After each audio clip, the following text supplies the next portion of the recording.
In today's video, we're going over how to fix screen flickering on the Acer Nitro 5. If your display has been flashing, dimming on its own, or just acting weird, don't stress. This is a super common issue, and most of the time it's caused by a simple software setting rather than a broken screen. So let's walk through a few things that usually clear it up. A lot of Nitro 5 users report that flickering starts because of sync settings. The first thing you'll want to try is turning off Adaptive Sync or VSync. On Windows, head into your display settings. Then go into your graphics section and look for anything related to refresh rate, vertical sync, or adaptive features. Turn those off.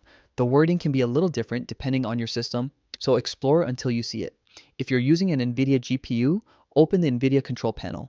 Go to the 3D settings area, find the vertical sync option, and either disable it completely or switch it to fast sync.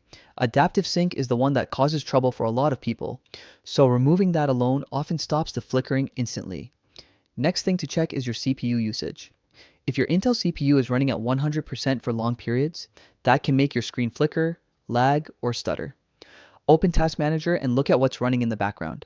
Close anything that's using a ton of resources.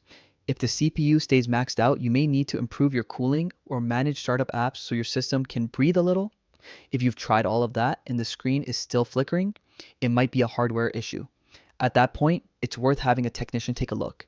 It could be a loose display cable, a failing screen panel, or even a GPU connection problem.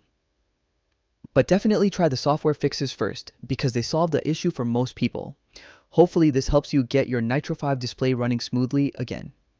If you found this guide useful, make sure to stick around for more quick fixes and simple tech tips.